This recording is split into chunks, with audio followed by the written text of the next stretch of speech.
دور حاضر میں ناول کی ایک سادہ سی تعریف یہ کی گئی ہے کہ یہ ایک ایسا صنعتی قصہ ہے جس میں صنعتی عہد کے پس منظر میں فرد اور سماج کی کشمکش دکھائی گئی ہو، لیکن یہ تعریف یورپ کے ناولوں پر صادق آتی ہے، یعنی کہ وہاں بالکل سچائی کے طور پر اس میں آتی ہے، جہاں صنعتی انقلاب کے فوراً بعد فرد اور سماج کی کشمکش کے آثار پہلی بار جنگ عظیم کے بعد ہی رونما ہوئے ہیں، تاہم 1857 کے بعد تہذیبی اور تمدنی زندگی کے مختلف گوشوں میں قدیم و جدید، اقلیت اور مذہب اور عشق اور مغرب کے مابین کشمکش اور تصادم کی جو فضا پیدا ہوئی، یعنی کہ ٹکراؤ کی جو پیدا ہوئی، یعنی جنگ آزادی میں جو ٹکراؤ کی پیدا ہوئی، اس نے ملک کے ایسے حالات پیدا کر دیے جو ناول سے ملتے جلتے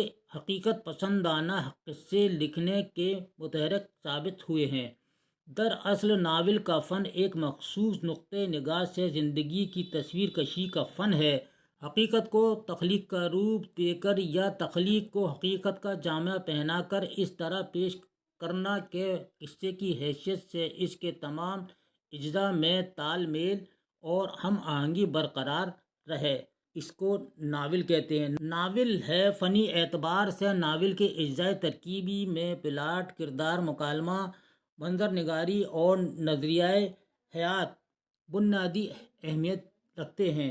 قصے کے واقعات میں جب ایسا معنوی اور باطنی ربط و تسلسل پیدا ہو جاتا ہے کہ اگلا واقعہ پچھلے واقعے کا لازمی اور منطقی نتیجہ معلوم ہو تو اسے پلاٹ کہتے ہیں۔ پلاٹ ابتدائی حصے میں ناول نگار کرداروں کو روشناس کرا دیتا ہے، دوسرے حصے میں ان کے معاملات میں گتھیاں پڑنی شروع ہو جاتی ہیں، تیسرے حصے میں وہ معاملات الجھ جاتے ہیں، یہ حصہ کہانی کا کلائمیکس کہلاتا ہے، چوتھے حصے میں معاملات سلجھنے لگتے ہیں، پانچویں حصے میں نتائج برآمد ہوتے ہیں اور کہانی ختم ہو جاتی ہے۔ جس طرح پلاٹ کے کئی حصے ہوتے ہیں اسی طرح اس کی کئی قسمیں بھی ہوتی ہیں۔ پلاٹ کی ایک قسم وہ ہے جس کو گٹھا ہوا پلاٹ کہتے ہیں، اس کے اشخاص، قصے اور ان کے افعال نیز ایک واقعے کا دوسرے واقعے سے گہرا ربط ہوتا ہے، لیکن اس قسم کے پلاٹ سے کہانی کی دلچسپی میں کمی واقع ہو جاتی ہے۔ پلاٹ کی دوسری قسم وہ ہے جسے ڈھیلا ڈھالا پلاٹ کہتے ہیں، ان میں قصہ کسی کشتی کی طرح واقعات کی اونچی نیچی لہروں کے سہارے آگے بڑھتا ہے، اس کے پیچ و خم منطقی ہو کر فطری ہوتے ہیں۔ یہ ناول کا مختصر خلاصہ ہے۔ مختصر افسانہ۔ مختصر افسانہ کس کو کہتے ہیں؟ اردو زبان میں مختصر افسانہ مغربی ادب کی دین ہے۔ کہاں سے آیا ہے مختصر افسانہ؟ مغربی سے، یعنی مغرب کے علاقوں سے آیا ہے اور مغرب کی زبانوں میں ایک جدید ادب کی حیثیت سے 19ویں صدی کے آخر کی پیداوار ہے۔ اردو میں اس صدی کے شروع میں سب سے پہلے پریم چند نے افسانے لکھنے شروع کیے۔ دراصل یہ صنف ملک کے بدلتے ہوئے حالات، نئے خیالات اور ادب کے نئے تقاضوں کی وجہ سے وجود میں آئی۔ مختصر افسانے کی مختصر تعریفیں کی گئی ہیں، مثلاً یہ کہ مختصر افسانہ ایک ایسا نثری قصہ ہے جس کے پڑھنے میں آدھ گھنٹہ تک کا وقت لگے، یا یہ کہ مختصر افسانہ کسی شخص کی زندگی کے سب سے اہم اور دلچسپ موقع کو ڈرامائی شکل میں پیش کرنے کا نام ہے۔ ایک عالم نے یہ بھی کہا ہے کہ مختصر افسانہ کسی ایسے واقعہ کا بیان ہے جو سنا نہ گیا ہو لیکن جو کسی کو پیش آ سکتا ہو۔ ایک دوسرے ناقد کا کہنا ہے کہ مختصر افسانہ کسی ایک واقعے کا بیان ہے جس میں ابتدا ہو، درمیان ہو، عروج ہو اور خاتمہ ہو۔ دراصل ان میں سے کوئی بھی تعریف مکمل نہیں کہی جا سکتی، ہر ایک میں کوئی کمی ضرور ہے، لیکن یہ بھی سچ ہے کہ ان میں سے ہر تعریف میں مختصر افسانے کے کسی خاص پہلو پر زور دیا گیا ہے، کہیں اس کے اختصار پر زور ہے تو کہیں اس کے دلچسپ پلاٹ پر۔ کہیں اس پر کہ افسانے میں ایک ہی واقعہ بیان ہونا چاہیے۔ دراصل اس صنف کی کوئی مکمل اور دو ٹوک تعریف ممکن بھی نہیں۔ اس کا سبب یہ ہے کہ اس صنف میں بڑا لوچ ہے اور بدلتی ہوئی زندگی اور زمانے کے ساتھ ساتھ افسانے کی تکنیک میں بھی رنگا رنگی پیدا ہو جاتی ہے۔ ناول اور افسانے میں فرق ہے، یہاں پر اس پہ غور دیجیے گا۔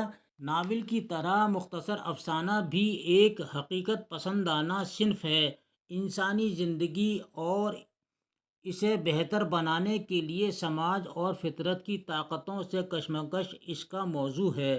ناول کی طرح اس میں بھی سماجی مسائل اور افراد کی ذہنی اور جذباتی الجھنوں کی ترجمانی ہے، لیکن دونوں اصناف میں زندگی کی ترجمانی کا جو فرق ہے اسی سے ان کے فن کی خصوصیت کا تعین ہوتا ہے۔ افسانے میں زندگی کے کسی ایک گوشے، کسی ایک واقعے، کسی ایک نفسیاتی حقیقت کو مؤثر طریقے سے پیش کیا جاتا ہے۔ ناول میں پھیلاؤ کی وجہ سے تفصیلات کی زیادہ گنجائش ہے۔ افسانے میں ہر بات اختصار اور اشاروں میں کہی جاتی ہے۔ ناول میں کرداروں کی تعداد پر کوئی پابندی نہیں۔ افسانہ میں کرداروں کی تعداد کم سے کم ہوتی ہے اور ناول میں قاری کی توجہ ایک واقعے سے دوسرے واقعے کی طرف ہٹتی اور بڑھتی ہے۔ مختصر افسانے میں اکثر کوئی ایک واقعہ ہی قاری کی توجہ کا مرکز بنا رہتا ہے۔ دراصل مختصر افسانے میں ابتدا سے آخر تک قاری کی توجہ جذب اور افسانہ نگار قاری کے دل میں جو کیفیت یا جو تاثر پیدا کرنا چاہتا ہے اس میں کامیابی ہو۔ اس لیے ضروری ہوتا ہے کہ افسانے کی بنیاد کسی نفسیاتی حقیقت پر رکھی جائے۔ عام طور پر کامیاب افسانہ نگار یہی طریقہ اختیار کرتے ہیں۔ پریم چند نے لکھا ہے کہ میرے افسانوں کی بنیاد کوئی نہ کوئی نفسیاتی واقعہ ہوتا ہے، یعنی ان کے افسانوں میں کوئی نہ کوئی واقعہ جو ہوتا ہے وہ نفسیاتی سے تعلق ہوتا ہے، اور جب تک کوئی ایسی بنیاد نہیں ملتی میں افسانہ لکھنا شروع نہیں کرتا، یہ پریم چند کہتے ہیں۔ لیکن افسانے میں نفسیاتی حقیقت کے مؤثر اظہار کے لیے ضروری ہے کہ افسانے کے فنی لوازم کو مہارت اور تخلیقی حسن کے ساتھ برتا جائے۔ کہانی کہنے کا انداز موضوع کے مطابق ہو۔ افسانہ نگار ابتدا ہی سے ایسی فضا پیدا کر دے کہ جس میں پہنچ کر قاری کو کسی طرح کی اجنبیت محسوس نہ ہو، اور جیسے جیسے وہ پڑھے اس کی دلچسپی اور جستجو بڑھتی جائے۔ افسانے میں کہانی کہنے کا اسلوب یا انداز ہی اس کی تکنیک کہلاتا ہے۔ افسانہ نگار آزاد ہے کہ وہ جس انداز میں چاہے واقعہ بیان کرے۔ وہ ایک راوی یا تماشائی کی حیثیت سے بھی کہانی لکھ سکتا ہے، خود افسانہ کا ایک کردار بھی بن سکتا ہے، یا اگر چاہے تو کسی کردار کی زبانی کہانی کو بیان کر سکتا ہے۔ اسی طرح وہ ڈائری، خطوط یا سفر نامے کی صورت میں بھی افسانے کو ترتیب دے سکتا ہے۔ بس اس کا خیال رہے کہ افسانے میں دلچسپی قائم رہے اور اس کے مختلف اجزاء میں ہم آہنگی اور تناسب ہو۔ اردو میں مغربی انداز کے حقیقت پسندانہ قصے تو 19ویں صدی میں ہی لکھے جانے لگے تھے، اور محمد حسین آزاد نے نیرنگ خیال کی شکل میں تمثیلی رنگ کے افسانے بھی لکھے تھے۔ لیکن اردو میں مختصر افسانہ نگاری کا آغاز 20ویں صدی میں ہی ہوا۔ مخزن زمانہ اور ادیب جیسے نئے ادبی رسائل میں شائع ہونا شروع ہوئے تو منشی پریم چند، سلطان حیدر جوش اور سجاد حیدر یلدرم نے اردو میں مختصر افسانے کے اولین نمونے پیش کیے۔ آزادی کے بعد ابھرنے والے افسانہ نگاروں میں قرۃ العین حیدر اور قاضی عبدالستار نمایاں حیثیت رکھتے ہیں۔ 1960 کے بعد اردو میں علامتی افسانے کا آغاز ہوا۔ اس کے نمائندہ افسانہ نگاروں میں انتظار حسین، سریندر پرکاش، انور سجاد وغیرہ ہیں۔ حقیقت نگاری کی روایت کو آگے بڑھانے والوں میں نمایاں حیات اللہ انصاری، خواجہ احمد عباس، احمد ندیم قاسمی، شوکت صدیقی، اشفاق احمد اور جوگندر پال قابل ذکر ہیں۔ ڈرامہ۔ ارسطو نے ڈرامے کو کسی عمل کی نقالی سے تعبیر کیا ہے۔ یہ نقالی اپنے مخصوص معنی میں دراصل زندگی کی عکاسی کا نام ہے۔ ڈرامہ خود زندگی نہیں مگر انسانی زندگی کو پیش کرنے کا ذریعہ ہے۔ ناول بھی تقریباً یہی کام انجام دیتا ہے، مگر ڈرامہ ناول سے یوں مختلف ہے کہ اس میں مختلف اشخاص، کردار اور سیرتوں کو پیش کرتے ہیں۔ خود انسان ہی ہمارے سامنے آتے ہیں اور پیش آنے والے ناول کی طرح بے جان نہیں ہوتے، بلکہ اس میں زندگی کی تب و تاب اسے حقیقت سے قریب تر لے آتی ہے۔ اس طرح عمل دراصل ڈرامے کی جان ہے۔ ڈرامے میں صرف الفاظ ہی ہمارے تخیل پر اثر انداز نہیں ہوتے، بلکہ ان کے ساتھ عمل کی قوت بھی کار فرما ہوتی ہے۔ بعض نفسیات کیفیات کے رد عمل کے طور پر انسان کے رویے اور مزاج میں تغیرات رونما ہوتے ہیں۔ اس طرح عمل جسمانی بھی ہو سکتا ہے اور محض ذہنی اور جذباتی بھی۔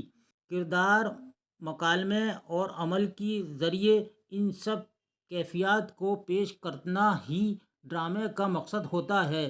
گویا ڈرامے کی بنیاد الفاظ، گفتار اور کردار کے عمل پر ہی رکھی جاتی ہے۔ غرض ڈرامہ ایک ایسی صنف ادب ہے جس میں زندگی کے حقائق اور مظاہر کو اشخاص اور مکالموں کے وسیلے سے عملاً پیش کیا جاتا ہے۔ ڈرامہ دوسری اصناف ادب کی طرح اپنی ادبی حیثیت بھی رکھتا ہے، لیکن ڈرامے کے تصور کے ساتھ اسٹیج کا تصور ناگزیر سا ہو جاتا ہے، اور اس طرح ڈرامے کا فن بعض مخصوص تقاضوں کا حامل ہوتا ہے۔ اس میں واقعات کی کڑیوں کے لیے ڈرامہ نگار کہیں بھی ناول نگار کی طرح راوی کی حیثیت سے سامنے نہیں آ سکتا۔ اسے قصے کو بڑھنے میں کردار اور ان کے مکالموں اور مخصوص عمل سے ہی واقعات کی رفتار کو باقی رکھنا ہوتا ہے۔ پھر واقعات اور مناظر جس کے نقشے الفاظ میں آسانی سے کھینچے جا سکتے ہیں، ڈرامے میں بے فرق و تمیز شامل نہیں کیے جا سکتے۔ صرف ایسے مناظر یا واقعات ہی ڈرامے میں شامل ہو سکتے ہیں جن کا اسٹیج پر دکھانا ممکن ہو۔ صبح و شام کے منظر، موسموں کی بدلتی ہوئی کیفیات، پہاڑوں اور جنگلوں کے نقشے ڈرامے پر بار بن سکتے ہیں۔ واقعات کو طویل زمانے میں بھی نہیں پھیلایا جا سکتا کہ اس سے گو نہ گو پیچیدگیاں پیدا ہو سکتی ہیں۔ ڈرامے کی طوالت کو بھی خاص طور پر مد نظر رکھا جاتا ہے۔